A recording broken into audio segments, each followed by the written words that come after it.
Hello বন্ধুরা, আসসালামু আলাইকুম রহমাতুল্লাহ। বন্ধুরা, আজকের এই ইংলিশ লার্নিং ক্লাসে আপনাদের সকলকে স্বাগত।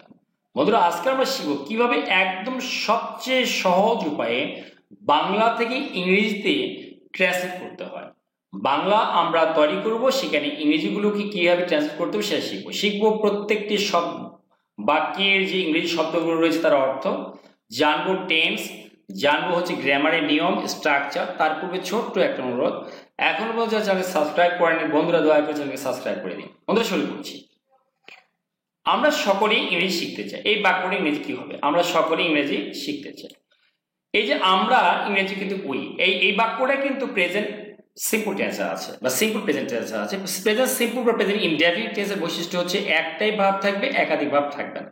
আরেকটা বিষয় এখানে আছে যে বাংলা ক্রিয়াপদ শেষে সাধারণত ছ থাকে না। কি থাকে না? ছ। যেমন আমি যাই, সে খায়, সে পড়ে, একটা জায়গায় ছ থাকে, আছে অর্থে। বাকি কোনো জায়গায়, যেমন আমার একটা গরু আছে, তার একটা ঘোড়া আছে, তার একটা বিড়াল আছে, একটা কলম আছে, এরকম আছে অর্থে আমরা ছয় ব্যবহারটা করি। বাদ বাকি জায়গাতে ছ থাকে না। যেমন আমি যাই, সে ঘুমায়, সে পড়ে। তো আমরা এখানেও দেখি আমরা সকলে ইংরেজি শিখতে চাই, এখানে কিন্তু ছ নেই ক্রিয়াপদের সঙ্গে। তাহলে আমরা ইংরেজি কি আরেকটা কথা, কিন্তু সাবজেক্টের পরে এখানে V1 বসে, V1। তাহলে আমরা সকলে ইংরেজি কি অল কি চাই? ওয়ান্ট মানে চাওয়া, এইটা হচ্ছে ভার্ব। তাহলে সাবজেক্টের পরে কি বসলো? ভার্ব। উই অল ওয়ান্ট, আমরা সকলেই চাই কি করতে? টু লার্ন ইংলিশ, ইংরেজি শিখতে। টু লার্ন মানে শিখতে, ইংরেজি মানে ইংলিশ। লার্ন মানে শিখা, টু লার্ন মানে শিখতে। কথা মনে রাখবে কিন্তু। ডু মানে করা, টু ডু মানে করতে। গো মানে যাওয়া, টু গো মানে যেতে। তাহলে we all want to learn, আমরা সকলেই শিখতে চাই। কি শিখতে চাই? ইংলিশ, ইংরেজি শিখতে চাই, তাই না? এখানে দেখুন একটাই ভার্ব আছে, ভার্ব কিন্তু এখানে একাধিক নাই। একাধিক ভার্ব থাকবে না। প্রেজেন্ট সিম্পল টেন্সের নিয়ম হচ্ছে একটাই ভার্ব থাকবে, এখানে কোনো সাহায্যকারী ভার্ব থাকবে না। সেটা অ্যাম থাক, ইজ থাক, হ্যাভ থাক, হ্যাজ থাক, ডু থাক, যাই থাকুক একটাই থাকবে মূল ভার্ব আকারে। তাহলে we all want to learn English, আমরা এই সকল ইংলিশ শিখতে চাই। আর একটা কথা, এখানে ওয়ান্ট এর পরে যদি ভার্ব থাকে মাঝখানে অবশ্যই টু বসাতে হবে। এই যে দুই ভার্বের মাঝখানে ওয়ান্ট এর পরে ভার্ব রয়েছে লার্ন, যার কারণে আমরা টু বসিয়েছি। We all want to learn English. এরপর দেখি কি আছে। আমরা স্বদেশীদের মতো করে ইংরেজি বলতে চাই, অর্থাৎ যারা নেটিভ স্পিকার তাদের মতো করে আমরা ইংরেজি বলতে চাই। তাহলে আবার দেখি আমরা ইংরেজি উই চাওয়ার ইংরেজি কি? ওয়ান্ট। কি চাই? আমরা টু স্পিক বলতে চাই। এর আগে বললাম যে ওয়ান্ট এর পরে যদি আরেকটা ভার্ব থাকে মাঝখানে টু বসবে। উই ওয়ান্ট টু স্পিক আমরা চাই, আর এটা প্রেজেন্ট সিম্পল টেন্স, একটাই ভার্ব থাকবে, ওয়ান্ট, এখানে একটা ভার্ব আছে মূল verb. We want to speak আমরা বলতে চাই ইংলিশ, ইংরেজি কার মতো করে? লাইক মনের মতো। আর নেটিভ স্পিকার মানে স্বদেশী, একজন স্বদেশী ভাষী, অর্থাৎ আমেরিকান ব্রিটিশ লোকদের মতো করে আর কি, তারা তাদের ভাষা কিন্তু ইংরেজি। তো we want to speak English, আমরা ইংরেজি বলতে চাই লাইক আর নেটিভ স্পিকার, একজন স্বদেশী ভাষীর মতো করে। এরপরে কি দেখুন, ইংরেজি শেখার অনেকগুলো উপায় আছে বা পথ আছে। এই আছে যখন আমরা বলি যে আমাদের গ্রামের স্কুল আছে, তারপর গ্রামের কলেজ আছে অর্থাৎ আমরা দেয়ার দিয়ে বাক্য শুরু করি। কিন্তু শুরু করি দেয়ার দিয়ে। আর একটা মজার ব্যাপার হচ্ছে দেয়ারের পর আর হবে না, এস হবে। এটার একটা বিষয় হচ্ছে যদি এই ভার্বের পরে বহু বচন থাকে তাহলে আমরা লিখবো আর যদি এক বচন থাকে তাহলে লিখবো ইজ। যদি আমরা বলতাম এখানে দেয়ার একটা পথ আছে, কি লিখবো? There is a way, there is a way. কিন্তু এখানে অনেকগুলো পথ, একের বেশি দেওয়া আছে, তাই আমরা লিখবো আর। বহু বচন হলে আর লিখবো, এক বচন হলে ইজ লিখবো। তাহলে দেয়ার আর মেনি ওয়েজ, অনেকগুলো পথ আছে কি করতে? টু লার্ন, শেখার ইংলিশ, ইংরেজি শেখার। ইংরেজি শেখার জন্য অনেকগুলো উপায় বা পথ আছে। তাহলে there are many ways to learn English. এখানে খেয়াল করুন, এটা প্রেজেন্ট সিম্পল টেন্স, একটাই ভার্ব আছে, একাধিক ভার্ব এখানে নাই। এবার দেখি, আমাদেরকে অনেক শব্দ শিখতে হবে। মানে ইংরেজি বলতে গেলে প্রথম শর্ত কি? The first and foremost condition to speak English is to learn a lot of words. প্রথম শর্তই হচ্ছে প্রচুর পরিমাণে শব্দ জানতে হবে। তাহলে আমরা এখানে দেখবো উই যে কাজ করতে হবে সেখানে আমরা হ্যাভ টু ব্যবহার করে থাকি। কিভাবে করতে? হ্যাভ টু বা হ্যাজ টু, ভার্বের রূপ অনুযায়ী।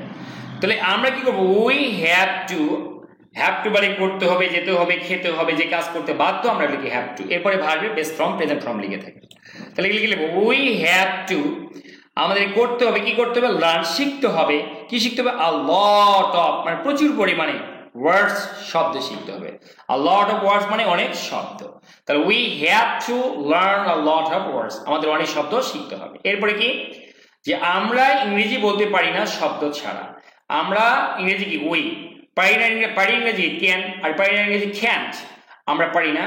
বন্ধুরা এটা ব্রিটিশ উচ্চারণ হবে খান্ট, আর আমেরিকান উচ্চারণ হবে ক্যান্ট। তাহলে উই ক্যান্ট আমরা পারি না স্পিক বলতে।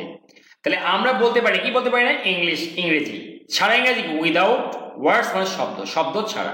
We can't speak English without words, আমরা ইংরেজি বলতে পারি না শব্দ ছাড়া। We can't speak English without words, আমরা শব্দ ছাড়া ইংরেজি বলতে পারি না। এরপরে কি আছে? তাই, এর ইংরেজি হচ্ছে সো। তাই শব্দ শেখার উপর আমাদেরকে বেশি গুরুত্ব দেওয়া উচিত। এখানে প্রথমে সাবজেক্ট হচ্ছে আমাদেরকে, তাহলে উচিতের ইংরেজি কি? শুড। শুডের পরে কি বসে? ভার্বের base form present form. Give মানে কি? দেওয়া। কি দেওয়া? মাস্ট ইম্পর্টেন্স, বেশি গুরুত্ব। কার উপরে? অন, উপর। অন মানে কি? উপর না? লার্নিং ওয়ার্ড, শব্দ শেখার উপরে। অনটা প্রিপোজিশনের পর ভার্ব থাকলে আইএনজি যুক্ত হয়। তাহলে উই শুড গিভ আমাদের দেওয়া উচিত মাস্ট ইম্পর্টেন্স, বেশি গুরুত্ব অন লার্নিং ওয়ার্ডস, শব্দ শেখার ক্ষেত্রে। এরপরে দেখি, এর জন্য আমাদেরকে ইংরেজি পত্রিকা, উপন্যাস, বই পড়া দরকার। তাহলে ফর দিস মানে এর জন্য। উই মানে আমাদেরকে, নিড মানে প্রয়োজন হওয়া। নিড টু রিড আমাদেরকে দরকার হয়, পড়ার দরকার হবে কি? ইংলিশ ডেইলিস ইংরেজি দৈনিক পত্রিকাগুলো। নভেল উপন্যাস, বুকস বই, ইংরেজি বই উপন্যাস এগুলো পড়ার প্রয়োজন হবে। তাহলে ফর দিস আমাদের নিড মানে দরকার হওয়া, টু রিড পড়ার দরকার হয়, ইংলিশ ডেইলিস ইংরেজি পত্রিকা, নভেল অ্যান্ড বুকস এবং বই। এরপর দেখি কি আছে? ইংরেজি মুভি দেখা বড় সহযোগিতা হতে পারে। এক্ষেত্রে যে সবচেয়ে বেশি হেল্পফুল হতে পারে কি? ইংরেজি মুভি দেখা। আমরা দেখতে পারি দেখার ইংরেজি ওয়াচিং। ওয়াচিং ইংলিশ মুভিজ মানে ইংরেজি মুভি দেখা। ক্যান মানে পারে, বি মানে হওয়া। তাহলে হতে পারে ইংরেজি ক্যান বি, হতে পারে আ গ্রেট, একটা বড় ধরনের হেল্প, সহযোগিতা। তাহলে ওয়াচিং ইংলিশ মুভিজ ইংরেজি মুভি দেখা can be a great help, এটা বড় সহযোগিতা হতে পারে। তারপরে কি? একটি নোট বইয়ে আমাদেরকে নতুন শব্দগুলো লিখে রাখা উচিত। তাহলে উই মানে আমাদের, শুড মানে উচিত। এ জাট ডাউন মানে লিখে রাখা। আমরা জানি রাইট ডাউন, নোট ডাউন, অনেক কিছু লেখা থাকে। আমরা এখানে শিখলাম নতুন একটা phrase, jot down. We should jot down আমাদের লিখে রাখা উচিত নিউ ওয়ার্ডস নতুন শব্দ ইন আ নোটবুক, একটা নোট বই। একটা নোট বইয়ে আমাদেরকে এগুলো লিখে রাখা উচিত। তাহলে কি বললাম? We should jot down new words in a notebook, একটি নোট বইয়ে আমাদেরকে নতুন শব্দগুলো লিখে রাখা উচিত। এরপরে কি? এগুলোতে প্রতিদিন চোখ বোলানো উচিত। উচিত কাদের? উচিত আমাদের। তাহলে উই আমাদের, শুড উচিত, ব্রাউজ মানে চোখ বোলানো, দেম এগুলো মানে শব্দগুলোর উপরে, এভরিডে প্রত্যেক দিন। তাহলে we should browse them everyday মানে এগুলোর উপর প্রত্যেক দিন আমাদের চোখ বোলানো উচিত। We should browse them every, এই ব্রাউজ ওয়ার্ডটা নতুন আমরা শিখলাম, এই জন্য ব্রাউজার বলা হয়। আমরা যেটা খুঁজি যে সার্চ ইঞ্জিনগুলো, ইংরেজি বলে browser. We should browse them every day, আমাদের প্রতিদিন এগুলোতে গিয়ে চোখ বোলানো উচিত। এরপর কি? ওই শব্দগুলো দিয়ে আমাদের বাক্য তৈরির চেষ্টা করা উচিত। তাহলে ওই শব্দগুলো দিয়ে ইংরেজি কি হবে? আমাদের উচিত উই শুড, চেষ্টা করা ট্রাই। তাহলে উই শুড ট্রাই কি করা? টু মেক সেন্টেন্সেস, বাক্য তৈরি করা। বন্ধুরা আমেরিকানরা এটাকে সেন্টেন্সেসও বলে, সেন্টেন্স না বলে সেন্টেন্স শব্দ, এটা রুল আছে। আমি তাহলে এখানে ওই রুলটা পড়াচ্ছি না।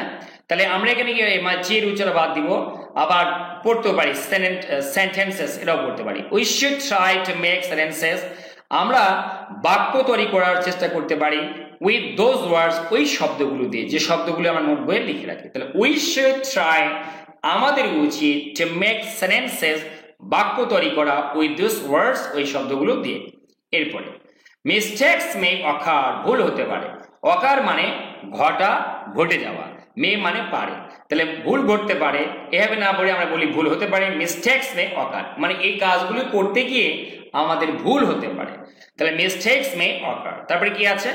কিন্তু ভুল শিক্ষার অংশ। বাট কিন্তু মিস্টেকস ভুল আর হয় আ part of learning, a part মানে অংশ, অফ লার্নিং মানে শিক্ষা। তাহলে আমরা কি বললাম? ভুল শিক্ষার অংশ, শিক্ষার, এই যে র বললাম না, এর জন্য আমরা অফের ব্যাপারটা করেছি। তাহলে কি? Mistakes are a part of learning, কিন্তু ভুল হচ্ছে শিক্ষার একটা অংশ। এরপরে তুমি যদি ভুল না করছো তার মানে তুমি শিখছো না। If you are not making mistakes, তুমি যদি ভুল নাই করছো, ইউ আর নট লার্নিং, তার মানে হচ্ছে তুমি কিছু শিখছো না। আপনি যদি ভুল না করেন আপনি শিখতে পারবেন না, তাই বলছে ভুল করছো না তো কিছু শিখছো না। If you are not making mistakes, যদি তুমি ভুল নাই করছো, ইউ আর নট লার্নিং, তুমি কিছু শিখছো না। এরপরে তাই চলো ইংরেজি শেখা শুরু করি ভুলের মধ্যে। সো লেটস স্টার্ট, তাই চলো শুরু করি। স্টার্টের পরে ভার্ব থেকে আইন যুক্ত হয় অথবা 2+V1 হয়। তাহলে সো লেটস, তাই চলো শুরু করি, স্টার্ট শুরু করি, লার্নিং কি করতে, শিখতে চেষ্টা শুরু করি, ইংরেজি কার থ্রু মধ্য দিয়ে, মিস্টেকস ভুলের মধ্য দিয়ে ইংরেজি বলা শুরু করি বা ইংরেজি শেখা শুরু করি। So let's start learning English, তাই চলো শুরু করি ইংরেজি শেখা থ্রু মিস্টেকস ভুলের মধ্য দিয়ে। আমরা একবার এটা শুধুমাত্র ইংরেজিগুলো পড়বো এবং আপনারা চেষ্টা করবেন আমার সঙ্গে রিপিট করার জন্য। Please repeat after me, and repeating is good way to learn English, to learn pronunciation, উচ্চারণ শেখা, এগুলো কিন্তু গুরুত্বপূর্ণ, তাই না? আমরা দেখবো we all want to learn English, we want to speak English like a native speaker. There are many ways to learn English. We have to learn a lot of words. We can't speak English without words, so we should give much importance on learning words. For this, we need to read English dailies, novels, and books. Watching English movies can be a great help. We should jot down new words in a notebook. We should browse them every day. We should try to make sentences with those words. Mistakes may occur, but mistakes are a part of learning. If you are not making mistakes, you are not learning. So let's start learning English through mistakes. বন্ধুরা কেমন লাগলো অবশ্যই comment করে জানাবেন। Thanks for watching the video, thanks for staying with me, thanks a lot.